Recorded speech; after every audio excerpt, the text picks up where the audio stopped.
Hi guys, இன்னைக்கு நம்ம movie ரிவ்யூவில் சாய்ரா இந்த படத்துடைய ரிவ்யூ தான் பார்க்க போகிறோம். இந்த படம் இப்போ ஹிந்தியில் மட்டும்தான் வெளிவந்திருக்கு, தமிழில் இன்னும் வெளிவரல. இப்போ தேட்டரில் வெளிவந்திருக்கு. இது ஒரு ரொமான்டிக் லவ் மூவியாக வெளிவந்திருக்கு. ஒரு சூப்பரான ஒரு ரொமான்டிக் மூவி அப்படின்னு சொல்லிட்டு ஏற்கனவே இந்த படத்துடைய எதிர்பார்ப்பு நிறைய இருந்தது. உண்மையிலேயே அந்தளவுக்கு இருக்கா இல்லையா அப்படிங்கிறத இந்த வீடியோவில் பார்த்துடலாம். இப்போ இந்த படத்துடைய கதையை பார்த்துடலாம். படத்துடைய ஹீரோ எப்படியாவது மியூசிக்கில் சாதிக்கணும் அப்படின்னு சொல்லிட்டு இருக்கார். ஹீரோயின் ஏற்கனவே லவ் பிரேக்கப் ஆகி அதுக்கப்புறம் இவருடைய கம்பெனியில் அப்படியே ஒர்க் பண்ணுறதுக்காக வந்திருக்காங்க. ஓரளவுக்கு வேலைக்கு சேர்ந்துடுறாங்க. இப்போ 2 பேரும் மீட் பண்ணிக்கிறாங்க. ஹீரோ மியூசிக் ஏற்றவாறு ஒரு பாடல் எழுதி கொடுக்குறாங்க. அந்த பாடலை அவர் வாங்கிட்டு ஒரு பெரிய மியூசிக் காம்படிஷனில் கலந்துக்கிறாரு. பார்த்தா அது அவர் தோற்று போயிடுறாரு. ஒன்று செம்மையான ஒரு அப்செட்டில் இருக்கார்.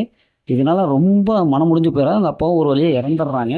இந்த 2 சோகமும் ரொம்ப வாட்டி எடுக்குது. இப்போ ஹீரோயின் அவங்களுக்கு ஆறுதலாக இருக்காங்க. அதுக்கப்புறம் 2 பேரும் அப்படியே ஒன்று சேர்ந்து ஃப்ரெண்ட்ஷிப் ஆகி லவ் பண்ண ஆரம்பிக்கிறாங்க. ஆனால் ஹீரோயினுக்கு ஒரு பிரச்சனை, உடல் ரீதியாக ஒரு பிரச்சனை. இந்த பிரச்சனை ஹீரோவுக்கு தெரிய வருது. இப்போ இறுதியில் இவங்க 2 பேரும் ஒன்று சேர்ந்தாங்களா இல்லையா, அவர் இசைத்துறையில் சாதிச்சாரா இல்லையா, இறுதியில் என்னாச்சு அப்படிங்கிறது தான் இந்த படத்துடைய ஒன்லைன். இந்த படத்துடைய பாசிட்டிவ்னு பார்த்தாவே ஹீரோயின் 2 பேருடைய ஆக்டிங் தான் செம்மையாக பர்ஃபார்ம் பண்ணியிருக்காங்க. 2 பேருடைய கெமிஸ்ட்ரி செம்மையாக ஒர்க் அவுட் ஆகுது. ரொமான்ஸ் சீன்ஸ்லாம் சூப்பராக இருக்குது. குறிப்பாக பியூஜியம் தாங்க, மியூசிக் தாங்க. 7 இசையமைப்பாளர்கள் இந்த படத்தை பியூஜியம் பண்ணியிருக்காங்க. அதனால் மியூசிக் செம்மையாக இருக்குது. பாட்டு ஏற்கனவே ஹிட் ஆகிடுச்சு. ஒவ்வொரு சீன்ஸ்க்கும் செம்மையான ஒரு பியூஜியம் கொடுத்துருக்காங்க. அதேமாதிரி சினிமோட்டோகிராஃபிக் நல்லாவே வந்திருக்கு. எமோஷனல் சீன்ஸ் எல்லாம் செம்மையாக ஒர்க் அவுட் ஆகுது. ஃபீலிங்ஸ் அப்படியே நெஞ்சில் அப்படியே ஹார்ட் பீட்டில் அப்படியே டச்சபிள் ஆகுது. இந்த படத்துடைய ஹீரோ அறிமுக நாயகம் தான். ஆனால் பார்க்கும்போது அறிமுக ஹீரோ மாதிரியே தெரில.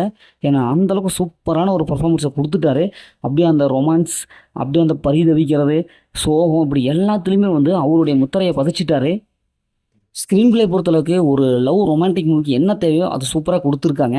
படத்துடைய மைனஸ்ன்னு பார்த்தா பெருசாக ஒன்றுமே இல்லை. என்னை பொறுத்தளவுக்கு நல்லா ஸ்பீடாக போகுது, நல்லாவே இருக்குது. பார்த்து ரசிக்கிற மாதிரி சீன்ஸ்லாம் நிறையாவே இருக்குது. ஒரு சூப்பரான ஒரு லவ்வபிள் மூவி வேணும் அப்படிங்கிறதுக்கு இந்த படம் ஒரு ஒர்த்தான மூவி தான். படத்தில் அந்த மாதிரி சீன்ஸ்லாம் இல்லை, ஃபேமிலியோடய பார்க்கலாம். ஓகே, இதேமாரி அடுத்த ஒரு புதிய மூவி ரிவ்யூ சந்திப்போம்.